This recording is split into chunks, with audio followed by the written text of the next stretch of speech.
All right, guys, welcome again to another episode of the Anime Match Cut podcast. As always, I am your humble host, Jack. With me is my lovely co host. Ryu, what's up, guys? I'm back. All right, and for those of you joining us for the first time, this is the podcast where me and Ryu get together and recommend shows and TV and anime that the other one has not seen before, and we basically just talk about the show and movie, what we like and what we don't like. So today we have a very special episode for you. We have a interesting 12 episode anime for us to discuss, but before we get into that, I want to talk about another movie that came out recently. Oh, what that movie came out? So I recently saw the Little Mermaid remake. You did? I haven't seen it. Is it fantastic? Had they changed anything? Did he really kept it to the main story, or did he really change all of it and make a brand new one? Well, my beautiful, voluptuous, thick I am co-host, quite thick. They fucked it all up. You did what? All right, tell me, It was tell ass. me what Well, happened. So I should have known better. I should have You known should've better known not better. Yeah, I should have known better when I bought the ticket to see The Little Mermaid. Because these Disney remakes always come out booty. What They come giving out- it away from the last past episodes of movies he did? So one thing that I always say about these Disney remakes is that everything that you loved about the original is nowhere to be found in these remakes. And it's still true, and that's still true about the Little Mermaid remake, because everything that you love about that original, like the animation, the colors, the choreography of the music numbers, and then just like the overall feeling that you get when watching a Disney movie, it's so not there. But let's talk about it. But I do have to preface this discussion with one thing. And what would that be? Well, okay. So there is a little bit of an elephant in the room with this movie. What it is? Where's the elephant? So, and I'm going to say this at the top. I did not mind that the Little Mermaid was being played by a black actress. One of the things that I did find enjoyable about this new remake was the performance of Hailey Bailey, who plays Ariel in this new remake. I think she did a fine job. She worked with what she had, and I think her singing was actually quite good. If you listen to her rendition of Part of Your World, she sounds, I wouldn't say identical, but she sounds very, very close to the original singer. Oh, really? So she did a really good job. Oh, glad to hear she did her good. as Ariel. And even her acting too. She wasn't bad. Like, she wasn't great, she wasn't spectacular, but she did a fine job with what she was given to do. And I think she was at the very least, she was very charming. All right, cool. No shade and no hate to Hailey Bailey. I think she did a good job. The haters are a bunch of incel wannabe macho men. Why they changing it to white? Yeah. The haters are a bunch of dorks. Don't listen to them. They're racist. And she did a good job. But with that being said, her performance couldn't save the movie. Well, goddamn, that speaks volumes. Yeah, so one of the things that I didn't enjoy about this movie is that, so the original Little Mermaid and a lot of these Disney classics, their original runtimes are 90 minutes. A lot of Disney movies are only 90 minutes in length. And so for these remakes, they try to stretch out their stories to 2 hours. So the writers and the directors always have to find a way to extend the story by 30 minutes. And so usually what they do is they add in new songs to these Disney musicals. And I just have to say, the new songs were so terrible. They felt so out of place. And in depth of what he means by they trying to lengthen it. Remember, guys, when the classic movies came out, they were all hand drawn by pictures, by hand. Every single frame of every second of that movie was hand drawn by everything. If you guys remember the Jungle Book and the Winnie the Pooh, they used the same choreography footage, but just changed the character itself of the drawing, and that's it. Remember, the old classics was hand drawn, and that's why in the remakes they want to extend some things. Yeah. So put that in your guys' mind why they extended it. Yeah, but yeah, so let me you made me lose my train of thought. Fuck off. So that's why they were extending it, because they didn't want to make it long. I was talking about the songs. So yeah, so the songs that they put in this new one felt so out of place. Because there's at least three new songs that they add into the movie to extend the runtime. The Prince gets his own song.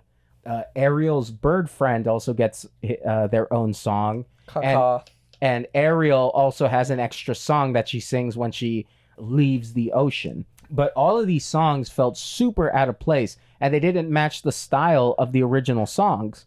Like, yeah, and I think the worst one was probably like the Prince's new song. Like, that song came out of nowhere. And like, if you listen to that song back to back from the originals, in what universe does this match the other songs? And another terrible one is that they give Ariel's bird friend a rap. Like, the bird raps in the movie. And oh my god, it is the most fucking cringe thing I've ever heard in my life.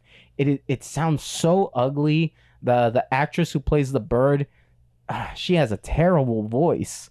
And it's like, oh my god, guys, come on. And yeah, and it's just so unfortunate that Disney just wants to like cash in on these childhood classics, instead of coming up with new stories or new ideas to make movies. And they can do it. It's not like they're in need of money. Disney is one of the highest grossing studios ever. At this point, they're just being greedy with these remakes. Honestly, when they make remakes, you should just keep it as the original. Just make it better. Maybe, yeah. Or maybe just try something completely new. One thing that I have to say that with this one is that this movie does keep a lot of those original scenes from the original movie. So you do get like live action interpretations of those classic scenes in the movie, but they do add a lot of extra shit, and they do add a lot of extra like background for characters. For example, in this one, they make Ursula and King Triton brother and sister. Really? Yeah, they do. They make them siblings. But why? That's exactly what I was saying. Why do that? Because that really doesn't add that much to the story. The only thing that it adds is that Ursula and Triton get a couple more lines of dialogue, and it doesn't really build up or add anything. And the way Ursula introduces herself to Ariel is like, "Oh, don't you miss your Auntie Ursula?" And I'm like, okay, so they're siblings in this one. What are they gonna do with it? And they end up not doing anything with that. What I think that they're doing is they're probably trying to set up a sequel, or not a sequel. They're trying to set up a prequel for this universe, because I think that's what they're trying to do. Disney probably wants to do like a prequel of like the events that happened before the Little Mermaid, and they probably want to tell like Ursula's story or something like that. Also, Prince Eric, Ariel's love interest, he also gets like a little bit of backstory. So apparently in this version, Eric, the prince, he is adopted by the king and queen of the island that he lives on. But that also doesn't go anywhere too. The only thing that I can think of why they made Eric an orphan is so that, like, how do I say this? Is so that he and Ariel have more of a connection to each other. Because in this new one, they make Eric, the prince, what his character wants is to sail the world. But his mother, the queen, doesn't like the idea of him sailing because it's too dangerous. Same way that King Trident doesn't want Ariel to go into the world of the humans because she thinks humans are dangerous. So that's like something to connect both of the characters, I guess. But at the end of the day, it really doesn't add much to the story, because it's not like how they did it in Mulan. Do you remember the original Mulan from the 90s? The animated one? So in that movie, what Disney did was they very cleverly made both Mulan and her love interest parallels to each other, because both characters both had fathers, and both of the goals of those characters in that movie is to try to make their parents proud. So that's one way to like connect like both your love interests so that they have more in common. But in this one, it doesn't really quite work, because again, they don't really do much different with this remake. Also, man, the designs of the characters, the designs of Ariel's friends like Sebastian and Flounder, They made real animals without the cartoonish The action. but the designs are so ugly and off-putting. I saw the trailer. It was out not appealing to me. And the acting for both of those characters was really bad, especially the Sebastian, the guy that they got to play Sebastian. He sounded like he was trying to do like a bad parody, a bad impression of Sebastian, instead of like, you know, just naturally sounding like that voice. And also Flounder, they could have pretty much cut out Flounder from the movie, because Flounder barely does anything in this new one. And in the original, he felt more of a bigger part in the original than he does in this one. Because there's scenes where we don't even see Flounder for a lot of the movie. And there's even scenes where he's just there in the background and he doesn't say or do anything. Wait, was Flounder the seagull? No, Flounder was Ariel's fish friend, the yeah, yellow okay, fish. yeah, got it. I was getting confused. No, because... but they give the seagull more to do in this one than in the original. My God. And yeah, and so they get rid of, and so basically they could have gotten rid of Flounder for this one. They really didn't need him, but they just put him there because he was in the original. And like, oh my God, dude, it really sucked. One thing that I do have to say is I don't understand why Disney keeps hiring Lin-Manuel Miranda to do the music for their movies, because he's the guy who wrote the songs for Moana. He wrote the songs for Encanto. But they get him to do like the songs for Little Mermaid, and his style of songwriting is not good. It doesn't fit what they're trying to do, because like I said, they give the bird a rap, and Lin-Manuel Miranda is really good at writing like rap songs, because the song that he did for Maui in Moana is basically a rap song. You know, kid, honestly, I can go on and on. I can explain every natural phenomenon. The tide, the grass, the clouds. Oh, that was Maui just messing around. So, like, that song sounds like a rap, because basically Maui is rapping his song. And so in this one, the style just doesn't fit. And I don't know why Disney approved these new songs. It's, like, so frustrating, dude. Oh, my God. I think you just need to stop talking about it now, since you're getting so frustrated over the whole thing. One last thing I do want to say is that one thing I will give credit to the movie is that the scenes under the water, a lot of them were very colorful and well done. Well, maybe not well done, but they were colorful. And one of the complaints that a lot of these Disney remakes get is that they suck out all the color from the original. So they did? Yeah, because have you ever watched that Aladdin movie? I have. The remake? I have. It was terrible. If you compare the remake Aladdin to the original Aladdin has all these interesting colors, like the city where Aladdin lives. There's a lot of interesting reds and purples, oranges and yellows. And then, you know, when he's in the cave, there's like a lot of menacing reds, and Genie with like his blue scheme. It's all good. But in the new Aladdin, it's all muddy, it's all muted, and it's not appealing. And so you're losing like a thing that people loved from the original, the appealing colors. But in this one, a lot of the scenes under the water, they are pretty colorful, and they're brightly lit. All right. So that's at least something that they did right. But one thing I don't like about this new remake of The Little Mermaid is the choreography in the music numbers. There is no choreography in these music numbers. You know what they did for the song Under the Sea? Remember? Under the sea. Under the sea. So in the original, Sebastian gathers like a band of undersea creatures to play a song for Ariel. And they do like interesting like things to like recreate like human instruments.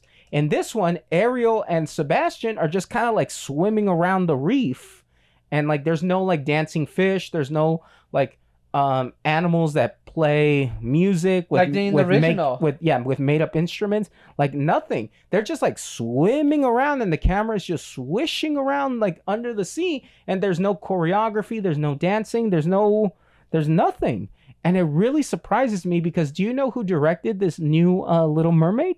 The original? Not the original, this new one. Do you know who directed it? No. It was directed by a director named Rob Marshall, and Rob Marshall is responsible for directing the Oscar-winning film Chicago, which is another musical. And one thing that really makes that movie great, the movie Chicago, is the music numbers. And the music numbers are well edited, well directed, and well choreographed. Like those are some visually striking music numbers in that movie. And I'm surprised that they didn't let that director like really shine in this one, because all of the choreography was very bland and mediocre, and like there was no imagination behind it, which sucks, because from a musical you want, like, good spectacle and good compositions and good directing and editing, but no, there's just nothing there. I think they should just stop making remixes. They should stop making remixes if they're gonna just give shit work like that. Well, the problem is that Disney already has greenlit several remakes. The next one is going to be Snow White. That one is the next one coming out. Oh boy. And the original Snow White is the OG Disney movie. Like, that was the very first one. So they better not fuck that one up. Yeah, because who knows how they're going to handle that one. Then, of course, Lilo and Stitch is also... I'll definitely watch the remake is also of on that that one. I will definitely rewatch it. Do you know, on the original Lilo Stitch, they had a scene... You guys remember when they were in the spaceship, when they were chasing the bounty hunter that captured Lilo? Mm-hmm, at the end of the movie, yeah. And then the movie, and they go through mountains and beaches? Yeah. That was not the original scene. During that time, when they were making Lilo and Stitch, 9/11 happened. Yeah. And their scene was going through bunch of buildings, yeah, and towering buildings as well. And they didn't want to offend a lot of people for having that scene. So they changed it up, and they changed it to the mountains and the beaches. Yeah, and 9/11 happened like a year, like, no, not even a year, like a few months before the actual movie came out. So they really had to really start from scratch that whole scene. Yeah. So we'll see how they handle Lilo and Stitch 2. And honestly, I think it was better they had the mountains, because I think how the story was. It would have not aged well. No, not at all. And also one that's also in development is Hercules. Hercules. Exactly. But you know what they're going to do with Hercules? What are they going to do? So the directors have come out saying that they're going to take a lot of inspiration from TikTok and influencer culture for this new Hercules. So what they mean is like, do you remember the original Hercules? You know how yes. When Hercules becomes famous, yeah. He's like on advertisements. He's on Pods, sandals, paints. Yeah, he's on his face is on sandals, which is supposed to be like Air Jordans. Yeah. So they were kind of like parodying superstar athletes of the time. They were parodying athletes like Michael Jordan, Magic Johnson, Mike Tyson, like all these superstar athletes. So I think what they're trying to do is they're trying to copy something that is popular now. So, of course, it's content creators, it's influencers, it's TikTok. Oh, no. So that one's going to be a shit show for sure. sure. Are we going to see a PewDiePie in this? Are we going to see a Markiplier? Are we going to see Mr. Beast? Mr. Beast? Are we going to see Jacksepticeye? Are we going to see Charlie D'Amelio? Who knows? But yeah, so I don't even know, because then after the top 5? Yeah, because then after that, what else are they gonna do? Because a lot of the classics they've already done. They've already done Beauty and the Beast, Aladdin, Lion King, Mulan. Mulan was a failure. Failed. Cinderella they did. Jungle Book they did. Failed. Well, Jungle Book was all right. Yeah, Jungle Book was all right. I was gonna go back on it. Jungle Book was all right. I've never seen the Cinderella one, and I'd never want to see it because I have no interest in seeing Cinderella. Me neither. Haven't seen it. I'm just gonna say fail. I guess they could remake Pocahontas. No, do you know what they should remake? What? Princess and the Frog. Well, yeah, Princess and the Frog, I feel like if they are going to remake that one, they could remake it, because I don't think that the original is a perfect movie. They could definitely remake Princess and the Frog. And I think nowadays people would accept a black protagonist more than they did back in 2009, especially like a black princess. I'll be happy to see a remake of Princess and the Frog just to see it out. But if they make it shit, I'm just gonna tell them you made it shit. But I'm happy. And you know what? And Princess and the Frog is the last 2D animated classic 2D animated Disney movie. Because after that, Do they you want all started, 3D? yeah, they just started doing like stuff like Tangled and Frozen. And you know what's interesting about like the Princess and the Frog is because Princess and the Frog wasn't such a big success, it affected Tangled. Because do you know that Tangled was originally supposed to be called Rapunzel? But because Disney thought that one of the reasons why Princess and the Frog didn't do so well at the box office is that people were put off by like the title, like the Princess and the Frog. They thought it was too girly, like it only appealed to a certain type of audience. So they renamed Rapunzel into Tangled so that they could attract more like boys to go see the movie.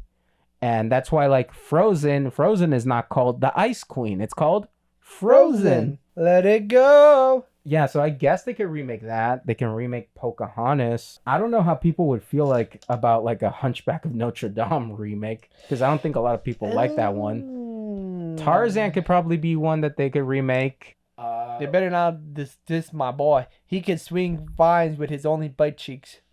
Also, they could, and I don't think they'll ever do this because they're only interested in doing the popular ones. They could probably remake like Atlantis the Lost Empire and Treasure Planet. They could remake those ones because those ones they weren't hits, but they have their fans. They have a cult following. If they remade those movies and maybe like the style of like Pirates of the Caribbean or something like that, they can probably maybe be successful. But I liked Treasure Planet and Atlantis back when they came out. I thought those were cool, even though the general public didn't connect with those. But yeah, Disney remakes, they pretty much suck. Yep. Honestly, they should stop making remixes if they're gonna give out shit stuff. But if they really are gonna make remixes, they should at least keep it to the original or just change just little things here and there. Yeah. Well, there we go. That was my review of The Little Mermaid. I give it a 3 out of 10. Oh, how short? Yeah. You mentioned that you wanted to mention something about a streaming service. Oh, yeah. All right, boys and girls out there. All right, I'm gonna just do this brief, and it's sad for me because my notes. Hold up, let me grab my notes. All right, so here, if you guys are familiar with Vern shut down on May 8th.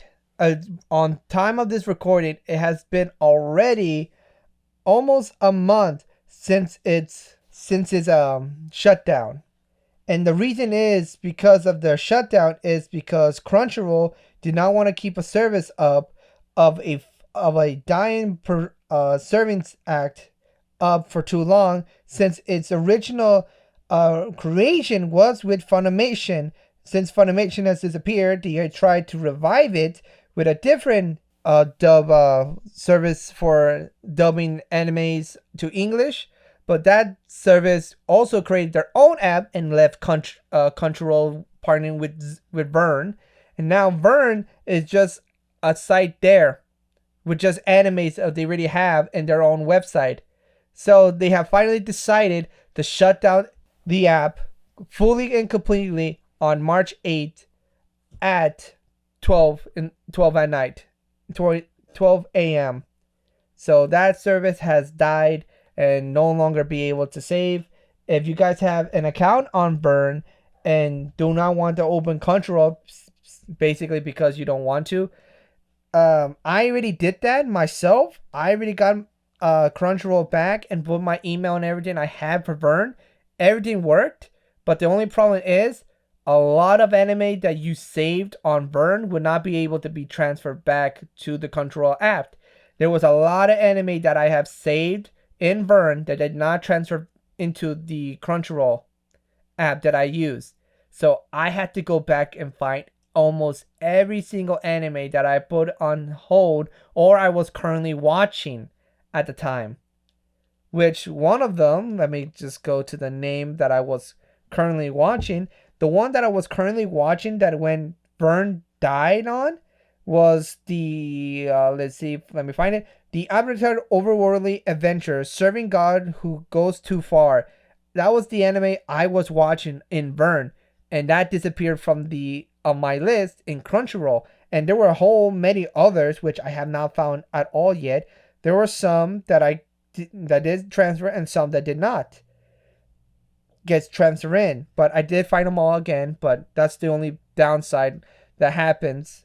But honestly, everything else was all pretty fine, and that's all much I want to say about Vern, my brother. I miss Vern. It was my child of anime. But Crunchyroll is alright as well. And also, if you guys were in Reddit or anything else, there was also posts of people saying fuck Crunchyroll for some reason. I don't know the depths of it, but I do know that Crunchyroll is being on heat right now for what they're doing. Hopefully, whatever they're going through, because I don't want to go through the drama of it. I just want to watch anime and that's it, nothing more. They get through it. All right. Okay, it's a sad day for anime fans. We lost a pretty good subscription service. That it was originally was supposed to be a good, lasting one, but didn't really last that long. Yep. So, That's unfortunate. anyways, that's all of the news we got. Let's now Yep. head into the main topic of our podcast. All right. So today we're going to be discussing the the anime adaptation of Kanokon, which is a harem romantic comedy supernatural anime that is written by Katsumi Nishino. She wrote the light novel, which is the basis of the anime, and the manga was also written by her, and it was illustrated by Rin Yamaki. And so the television series, which premiered on April 5th of 2008 and lasted until June 21st of 2008, consisted of 12 episodes. And let's just give our initial thoughts of this show. So since you're the one who recommended it, can you All tell right. us how you feel about this show? So this anime is one of the golden animes that made me became a weeb, Mm-hmm. became the like anime, just like the other anime that I cannot pronounce the name because Mhm. it's too long. So this anime was one of the other animes that was the key point of me liking anime and Mhm. continue on watching anime. This one is a very close to my heart anime. I love rewatching it over and over again during the time that I was a weeblet, because at the current time I only knew those kind of type of anime, what I could find Mm-hmm. with YouTube and the internet. Mhm. But the internet at that time wasn't really that safe, so I didn't really go to that much. So this anime was one of the animes I watched every single day, and I love this anime so much. Even though rewatching it again after a 5-year gap of me not watching it again, like I used to during my high school and middle school days, I Mhm. rewatched the hell out of it so many times. Uh, it was very, very nostalgic to me. It was very like, oh my god, Yeah. I remember this. Oh my god, I forgot that they do this so freaking much. Oh my god, they want to do it, but they can't do it. They don't Mhm. show like going through all of it is Yeah, so they don't show a lot of the good bits. yeah, they do. Oh my god, I love this so much, and then seeing it all again was so right that me Mhm. watching it now again, it's it was perfect. I Yeah. loved it. For me, I loved every single it. But rewatching it, it really made me cringe at some points Mhm. because it wasn't good back in the day. I thought it was god on god, Mhm. good anime. But right now, watching it again with all the good animes of this year and the past animes before it, it is not. It kept well, but it didn't really kept well with the modern times, Mhm. because they have that cliche of nosebleeds, cliche Yeah. of like, oh, I tripped, get on senpai kind of thing. It had all of it, which I still love the anime. For Mhm. me, in the past I will give a rating of 10 out of 10, but for me currently, I am giving it a 9 out of 10 because of the cringe and all the shit that Mm. it's like, oh my god, I remember it being more better. But yeah, that's my rating for this one, for my past self and my current self. What about you, co-host? What is your rating of this anime? I thought the show was fine, just fine. Okay. So I obviously didn't grow up with this one, so I don't have that special nostalgic love for a show like this that you would have. I thought that I was gonna hate this show more than I thought I was going to, but by the end of it, well, here's the thing. So it's only 12 episodes long, so it wasn't Yep. that much of a long watch. No, it wasn't. I didn't really connect with the main character, but there were aspects of the show that I really enjoyed. One thing that I enjoyed is, even though I didn't like the main character, I liked his little connection with him and his love interest, and we'll get to more into it. But I like the thing that they could do. I wasn't too crazy about the art style because I'm not too big on like that like big eye anime art style. I like something a little bit more, I don't know. I just don't like those big glassy eyes. But one thing I did like about the animation is that the animation oftentimes they did break the character models, and so they were allowed to do more exaggerated animation, which I enjoyed. Other than that, I felt that a lot of the things that were in the show were very mediocre and very cliche. And that's why I would give the rating of a 6 out of 10 for this one. Alrighty then. Fair enough. Fair enough. I mean, I tried to like this one. There were just some aspects of this show that just didn't connect with me, but honestly, I don't think it's the worst anime we've watched. I still have a lot of hatred for High School DxD, to be honest. It's a good anime. Shut it. But this one, even though it had things that reminded me of High School DxD, I wasn't so much cringing at it. I did find some of the gags a little bit funny. Like I did like because well, we'll get into it, but I did like one thing about the show that I did like was that, because it is kind of like a sex comedy, the characters get caught a lot during the act. And so some of the times when they got caught, I did actually chuckle to myself being like, that's actually kind of funny. But, and I was surprised because High School DxD did not connect with me at all. And this one, for all of its faults, it didn't piss me off. That's the thing. I don't know. Maybe I'm just getting more softer in my critiques, but this one didn't piss me off, which is a good thing that I could say about it. So yeah. Alright, then. So let's get into it. So I'm just gonna give you the brief summary. What is this anime? Mhm. This anime that we're reviewing is called Kanokon, yeah. which I love so much already. So Quick question before you get into it. Yeah. What does Kanokon mean? Do you know?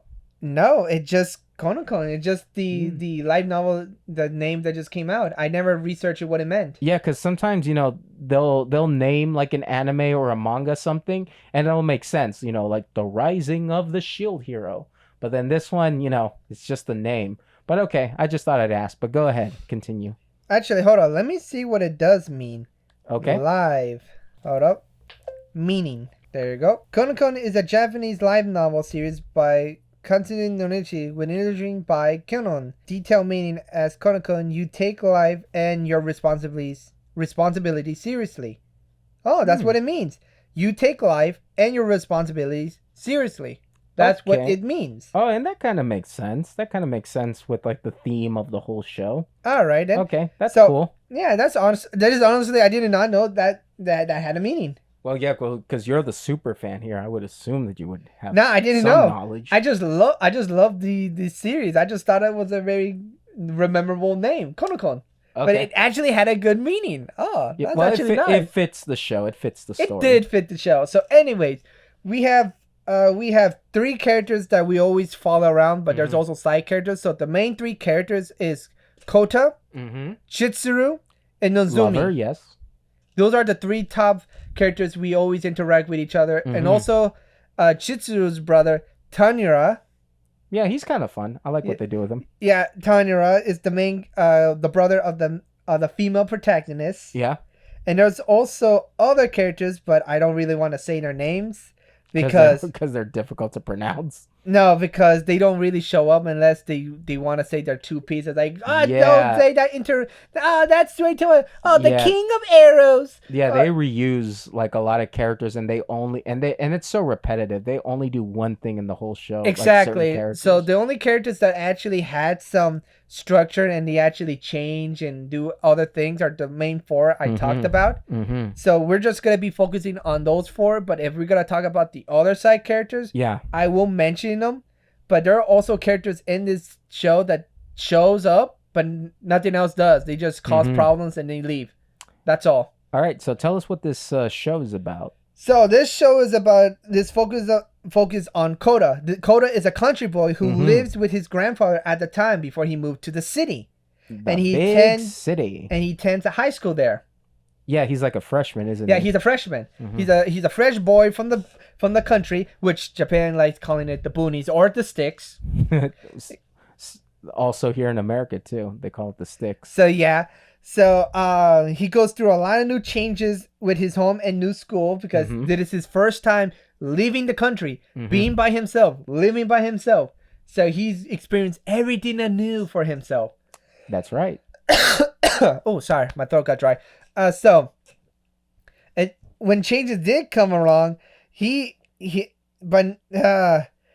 he first starts high school, yeah, Chizuru, the main girl, which also is a fox spirit, it starts to be very aggressive towards him. Yeah, very much out of nowhere, like in the first episode, like just out of the gate. She just like seducts, like shows him the boobies or her panties, trying to get action with him. Like a lot of panty shots in this show, not gonna lie. Yeah, that was the cliche. They always had to have panty shots every single time. Every single time. Yep. They always had panty shots every single time. So anyways, going back, Chizuru really was aggressive with Kanokon, trying to be very aggressive.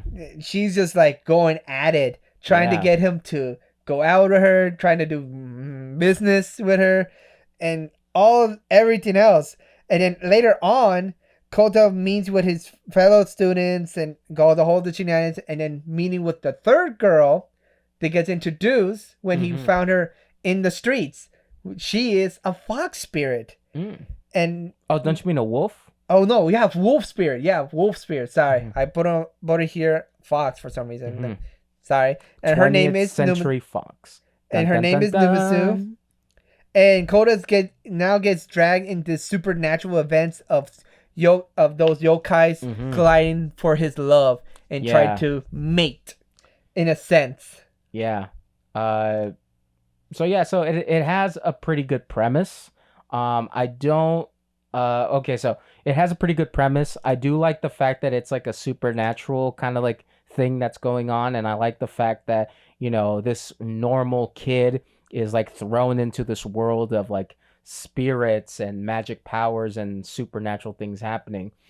One thing that I do find kind of like irritating is like especially like in the first few episodes, there is just so many fucking panty shots. Like every other cut, we cut to like a low angle of one of the female characters, and we see like their fucking underwear, and I don't know how to feel about that.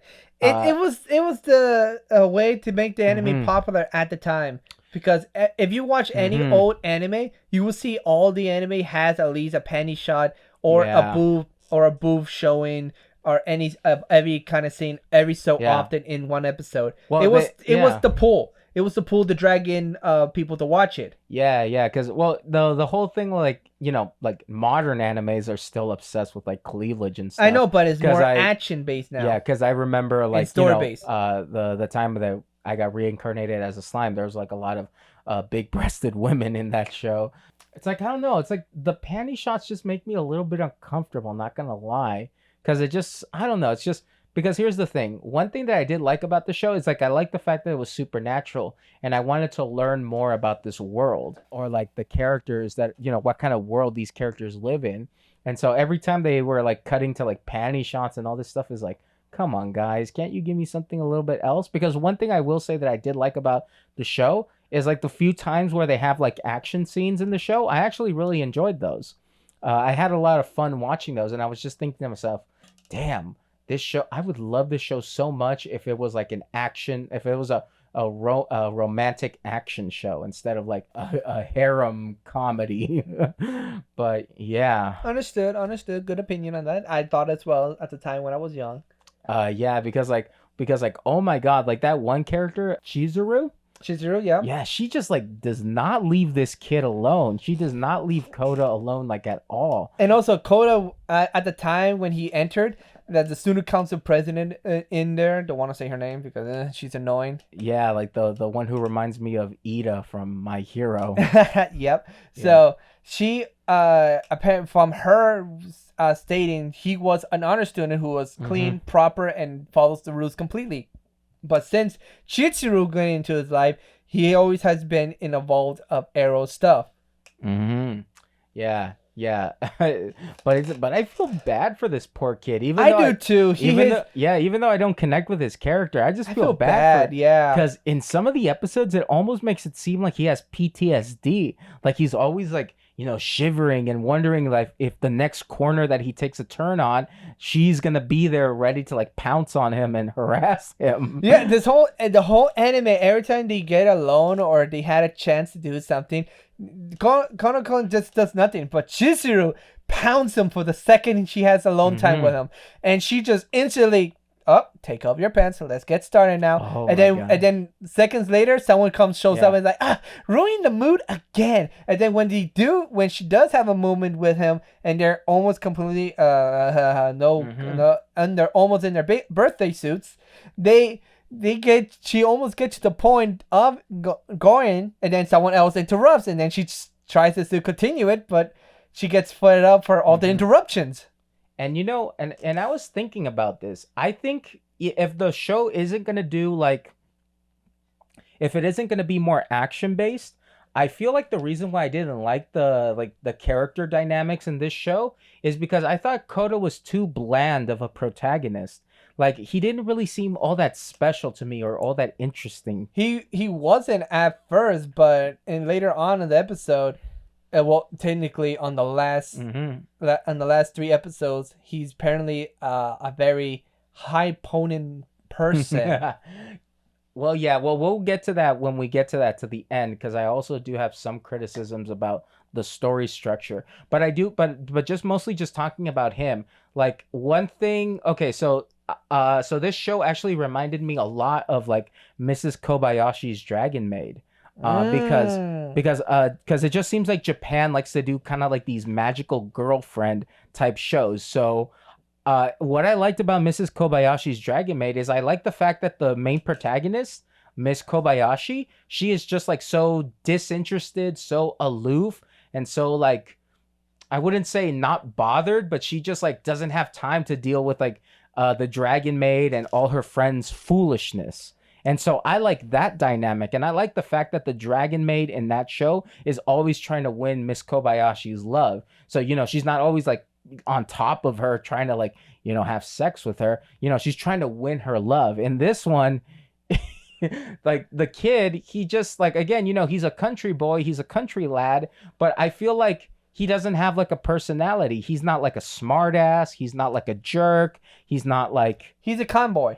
yeah, he's just like awkward, and he has like a lot of anxiety, but I feel like I don't really have a good grasp of what his character is. I wish that there was a little bit more to him. Maybe he could be like very cocky, or maybe he could be like more of a jerk or something like that. Something to make his spice up his character a little bit, because he just seems to me like, and I told you this while we were watching this. He just seems to me like such a little bitch in this episode, in this show. Yeah. He's just like annoying little bitch ass. Yeah, a little bit. Yeah. And it's like, and it makes me almost wonder, what does Chizuru see in him, because he's such like a little beta cuck.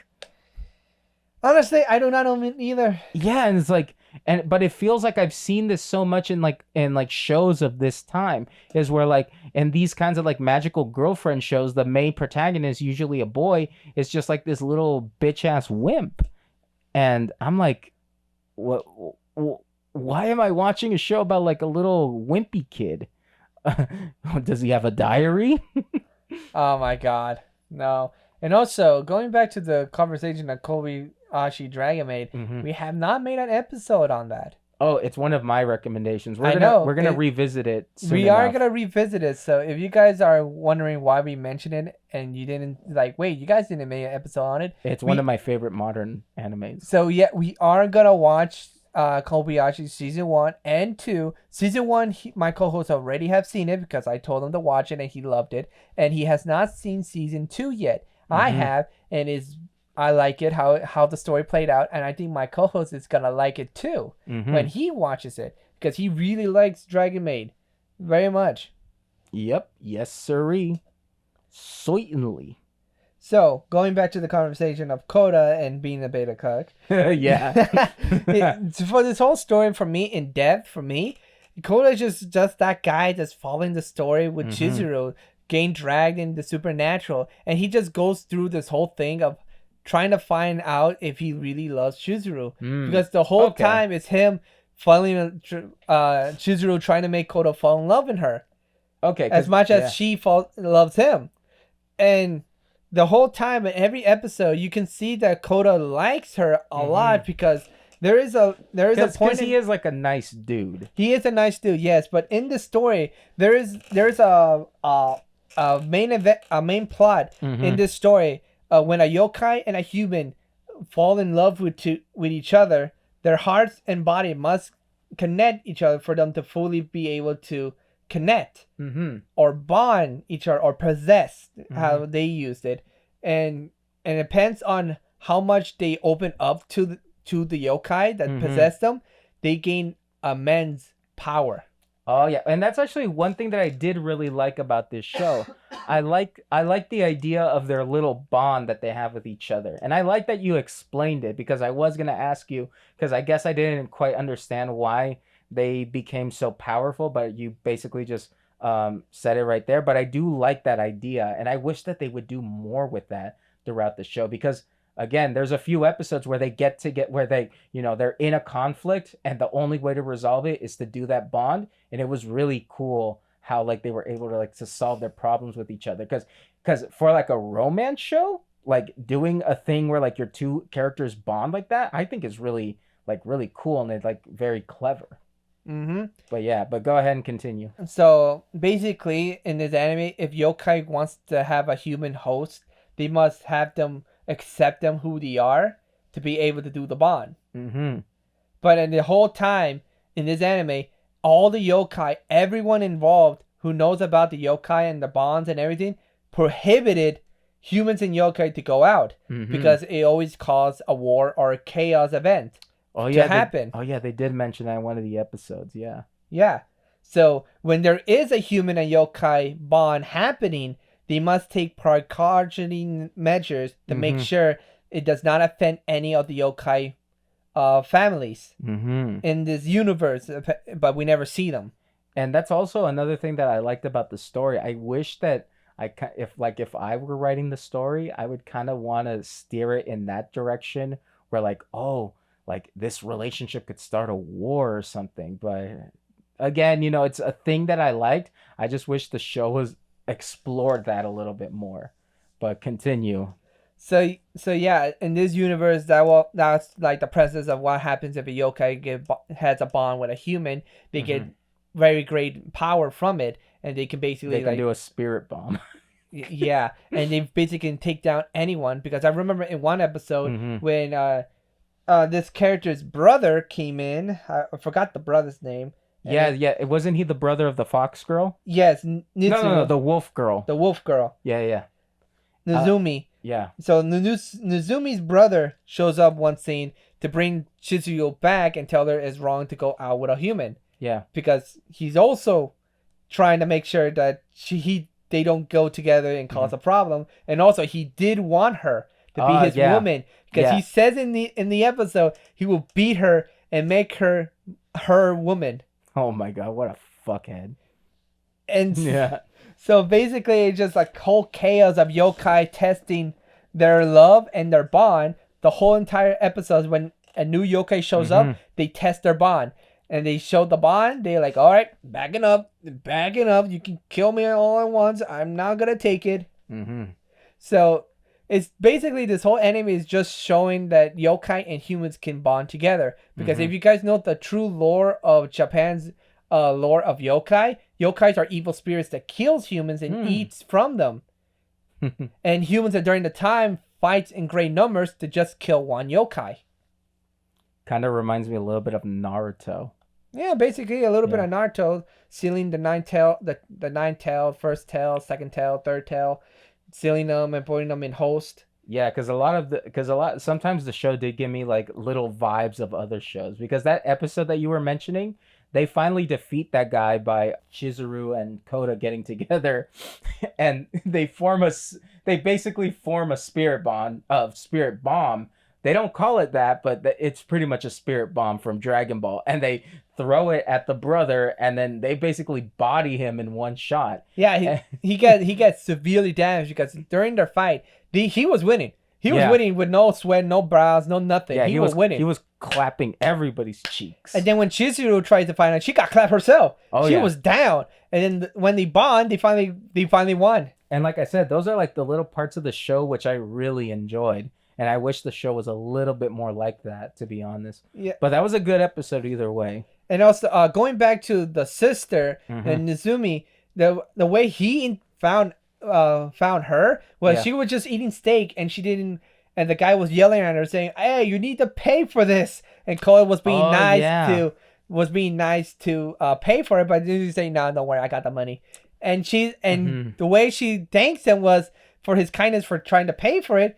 She licks him. Oh, yeah, yeah. Also, one interesting thing that I remember from that scene is that the vendor guy, he called her like a foreigner. You know? She was kind of like a foreigner because she didn't know Yeah. how the city works because she is a yokai. Yokai status has different hierarchy Yeah. and all their currency. Yeah, I just find it so interesting because like here in America, we're always on and on and on about like the immigrants and stuff.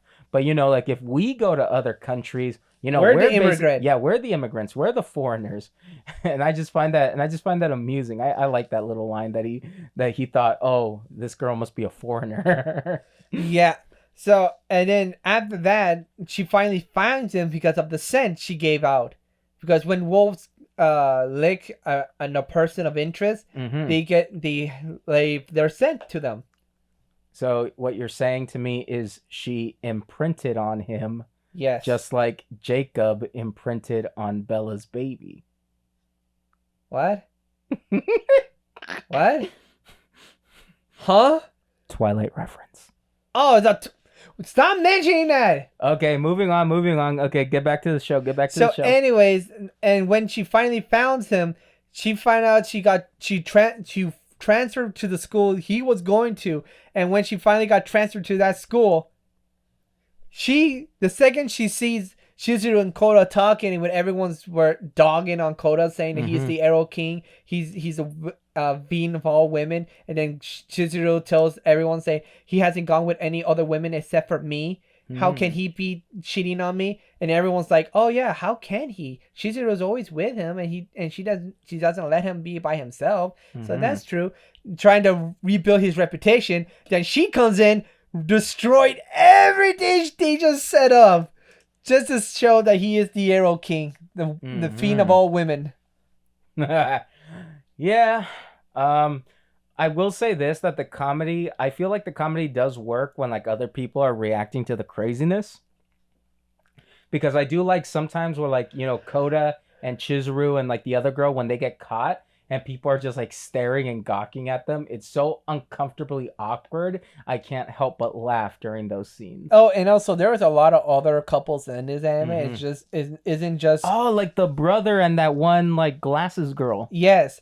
That was an interest of one-sided love, Mm-hmm. but it did start by both ways now. Almost in the end of the episode, Yeah. there was also the weasel and the frog of Mhm. them relationship going out, Yeah. and Them. then there was another relationship. What was it? The teachers, Oh, the yeah. head teacher and the principal. They were hinting of interest with each other as Mhm. well.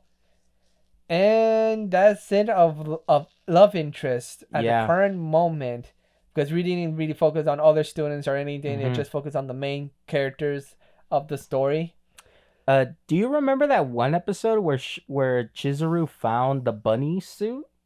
Yes. I really like that one. It was a cursed bunny suit. It was Yeah. a maiden who lost her husband towards the other girl because she was more pretty. She has made a cursed bunny suit to Mhm. attract all men towards her. But when she was creating that suit, she was using a web of a dangerous spirit yokai Yeah. that made the suit bond to the spirit. So when she wore Mhm. the bunny suit and go out to attract men, she died from that suit because the web steals the life force of that person. Yeah. One thing. And when Yeah. when the suit was sealed, because they know that because they saw the scene of her dying, they just thought the suit was dangerous to wear. Yeah. The reason I think I like that episode a lot is because I felt like that was like the first episode that I actually felt that an episode had like a good structure to it. Like, there was a beginning, a middle, and an end. Things were happening. There was consequences. Because one thing I didn't like about like say like the first couple of episodes, I felt like very little happened in the episode, and then suddenly it would stop. Like, we would learn a little bit about this, a little bit about that, a sexual harassment scene here or there, and then just stop. But then with the bunny suit one, I thought, okay, this was kind of like a fun little adventure. I like this. And I think the episodes that I liked where there was conflict and then finally resolution, and then the way that they would resolve it is they would use like the supernatural stuff to resolve it. And I think that's what made me like those few episodes. I didn't really like the episodes that didn't have that in it, to be honest.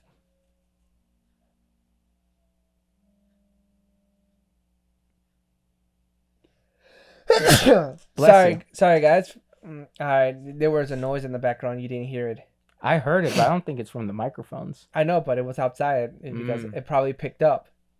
Well, at least you were quiet. At least we can edit that out. Yeah. All right. So, anyways, that was so basically for all the episodes. It's just basically Shizuru and Koda just going at each other, and then Koni always interrupting and being with them, trying to go make Koda mate with them, and just and it really showed only that much. And they only show like some characters here and there to make a story. Yeah. The cost problems or something, because there was one scene where they went to Shizuru's home. Yeah. To her adopted mother and to see her, the problem was caused there of a yokai drink, making human to humans is a love potion, but to yokai is just an alcohol drink, and it caused Chizuru's love, Konoko and Chizuru's love, get destroyed a little bit. But it was savage because Koda had a more stronger sense of love to Chizuru more than the person he got love struck towards. And just Chizuru's adopted, I think, sister or servant of her mother, just causing problems of testing their love. Yeah. By creating a blizzard around the school that with humans to get killed. And she pointed out to Chizuru that stop focusing with your love with Koda. What about the humans? They could freeze to death. Yeah. You're failing to solve the situation quick enough for them to survive. Yeah, that was the episode where like I said that the girl looked like Chun-Li from Street Fighter. Yes. Oh, I like that episode too. Yeah. Okay. Yeah, I like that one too. That was a good episode. Yeah, it was a good episode. And after the whole scene of the what was it called? The hot spring episodes, chaos started rolling. We got these two assassins being ordered. These assassins are the two twin girls. Oh, the Wile E. Coyote girls. Yes, he called them Wile E. Coyote because they always got into like Looney Tunes esque, like Looney Tune esque, situations. What he's speaking of is when the girls set up traps for the person they're targeting. When they activate the traps or set it off, it doesn't work. But when they get into the situation themselves and tested it out, it explodes on them or it works on them. That's straight up Wile E. Coyote and the Roadrunner. Straight up, they were ripping them off. So yeah, basically they get hired to take out Chizuru because they were told that she was a dangerous yokai fox stealing human spirits, even though she wasn't, but she was raised by one. And they cause a scene trying to take her out, but they later realized that she wasn't a bad person and wanted to cancel the job. But they realized that they really completed the job because they gave her the two assassin poison to give to Chizuru, thinking that that was a poison just to help them to kill her. But reality, the real mission was just to poison her to get her weak. Damn. And then after the whole scene of her fighting, Koda unlocked a new ability. He has awoken. because apparently he has a spiritual power at this point. He's awoken. And then my co-host also wants to talk a little bit more depth because he really didn't like that part, because if he was an awoken character, he had powers, why didn't he focus on that on early on? Because it was literally 3 episodes before the anime finished. Yeah, because I recently watched another anime for the first time. It was called the Ouran High School Host Club, and I feel like there's these types of animes where like they have a good concept. Like this one has like a lot of supernatural concepts, and then in that one, it had like a lot of I wouldn't say like supernatural, but it had like a lot of comedic concepts. But both those shows, both Ouran High School Host Club and this one, they both throughout the whole season they keep setting up these little seeds of ideas, but they never do anything with them. And so by the last few episodes, they're like as the show is wrapping up because it only had one season, I felt that they were setting up stories for like a much bigger and a much more interesting story, and I felt kind of cheat. And when I watch those animes, I feel kind of cheated because it's like, okay, we spent like all like 9 episodes just bullshitting around, and then in the final 3 episodes you set up like some actual stakes or some actual lore, and you're just kind of blue balling us. You're not letting us finish to completion. Yeah, basically. But yeah, that's all I really have to say about that, to be honest. uh Anything else about this show that you want to mention? Oh, well, we haven't. Wait. You were trying to close it off? No, well, I don't know, because there's only a few other things that I really have anything to say about the show. I will say this: I do like the fact that Koda and the girl Shizuru actually do like end up together. Yeah, after Shizuru hinting that she loves him and he never said it back, and then a whole episode of Shizuru trying to push him to say "I love you" right back, and then the final episode finally him actually saying it after she gets upset. And because I will say this show made me like it better than High School DxD, because they didn't just jerk us around for 4 seasons hoping that the two main characters would get together. They actually got together by the end of the first and only. But anyways, yeah, so yeah, that's basically what Kanokon is. It's just sexual harassment from a female to male. Oh man! But if it was reversed, it'd be much more creepier. Yes, it would have. That's why there's. Because could you imagine if like someone made a show where like there's a dojin, where like a there's dojins. There's dojins. Don't even think about it. There's dojins. So that's all I need to say. There's dojins. All right. But even like not just in Japan, but think about like an American show. If someone made like a cartoon where like an older dude was creeping on a younger girl. No, thank you. No, thank you. Good day. You lose. Good day, sir. Okay. So yeah, basically that's what Kanokon is. A lot of sussy scenes, a lot of sexual elements, lots of spiritual stuff, lots of knowledge of yokai, if you guys didn't know. Oh, and also the one thing that I remember from this anime that I always kept in mind, every time there's a sunny day with rain, light rain. Yokai marriage? That's a yokai marriage. Oh yeah, you taught me that. Yeah, a yokai marriage. One thing I also want to mention... a yokai fox marriage, to be more precise. Yeah. One thing I do want to mention about this show is one thing I noticed about like anime, Japanese anime, they like to do this kind of genre where like, nowadays they could do it with both men and women, but I usually see it like, there's always these shows about like the magical girlfriend. The guy finds a magical girlfriend. This show, Miss Kobayashi's Dragon Maid, the original show that started off this genre, Urusei Yatsura. They like to do like these types of like magical girlfriend shows. Normal guy meets a magical girl and they fall in love or they try to form a relationship. And they do that a lot in Japan. But I noticed that in Western stories, in Western shows, they do the opposite. They do the magical boyfriend. Beauty and the Beast, some versions of Dracula, Twilight. They do like the magical boyfriend, the boyfriend who has special supernatural abilities. And even sometimes like things like Spider-Man and Superman, they're, even though they're not magical, they're like they're like extraordinary beings with power, and they have, Lois Lane, Mary Jane.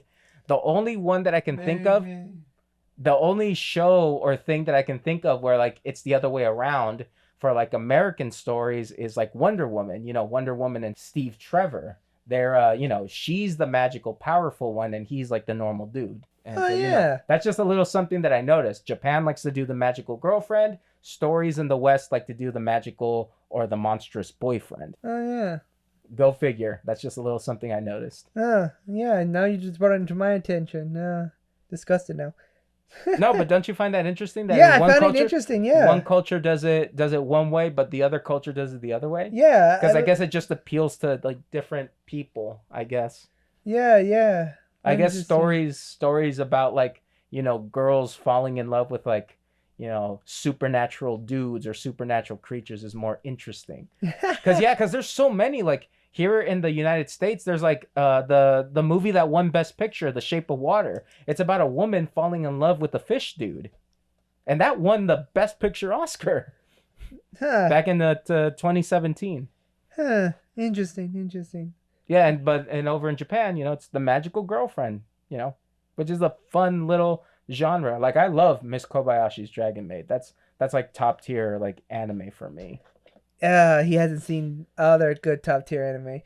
Don't worry, chat. I'll educate him. He will become a man of culture soon enough. Well, just for me, like the shows that we've watched for this podcast, I would definitely say like I love the Slime, even though like the last season I wasn't too hot on. I loved One Punch Man. One Punch Man was a lot of fun for me. Shield Hero. Shield Hero was awesome. Oh, of course, My Hero Academia. I loved My Hero. Actually, we do need to go back and watch it. Season 5, 6. All right. We'll make time for it. God damn it, dude. I'm not pushing it. I just saying. also maybe want to review the movies. Like Review it all? because we didn't really talk about the movies. Oh yeah, we can do that. We can do that kind of like a little mini-sode just to fill out more content. But that we'll get to that soon enough. All right then. Anything else about this show? No, honestly, I love this anime. This anime was the first anime of the building blocks of me becoming a weebit. Mm-hmm. So I was actually quite happy to rewatch all of it. Okay, so yeah, like I said, I was surprisingly not like annoyed or I wasn't like cringing while I was watching the show. I was surprised with how much it kept my attention. Again, I didn't really connect with the main character that much. Some of the side characters were pretty amusing. It wasn't a bad show. The show moved pretty quickly, which is one thing I did like about the show. It didn't I felt for the most part, I felt it didn't waste my time, which was good. Some of the more sexy lewd stuff I wasn't really big on, but I didn't feel like it was so awful like High School DxD. I actually did like the fact that they did incorporate comedy into those scenes where like they get caught and stuff. I like the magical, the more action parts of it. Like I like that one episode where they basically use the spirit bomb to body that one guy. Oh my god. I just like it. It appeals to me. Yeah. For the most part, this was a fun watch. This is not going to be like my top 10 favorite anime of all time. I wasn't angry. I did enjoy myself from time to time, but still, for me, the most I could say, this was a fine show. A fine show. All right. 6.5 out of 10. Okay, understood. Understood. No, but I didn't like dislike the show. Like I wasn't like angry at it. It was fine. It was cute. All right, yeah, I understood. I just don't like those glassy eyes that they give them. Oh I'm not really into that style of anime. All right, then. So if you guys enjoyed this episode and you want to check it out, go check it out. It's in Crunchyroll. It's good, and it's a very good anime. It's a very fast watch. Only 12 episodes. Yeah, it's a very fast watch and kind of type of anime. And if you guys want to keep it a watch, just head over to Crunchyroll. It's there. Just search up Kanokon. It will be the name of the anime will be in the title of this podcast. And if you're into sexy stuff, might as well watch it. Yeah, it's because it's mostly more sexy stuff than supernatural and everything. Because there was also parts of the show that we didn't mention that showed even more in-depth sexy stuff, but we didn't want to put it in because of YouTube. They Yeah. may, we had to be careful. So, Yeah. anyways, hope you guys enjoyed this anime podcast.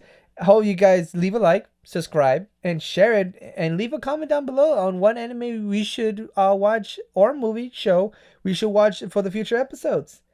If you guys enjoyed it, just leave a like. Every little thing helps.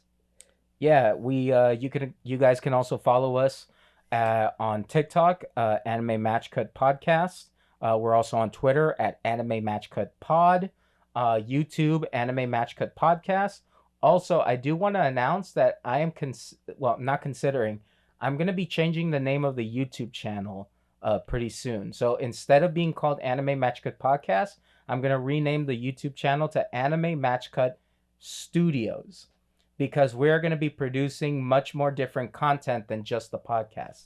As some of you might have noticed, we have released our first gaming episode on the game Heavenly Bodies.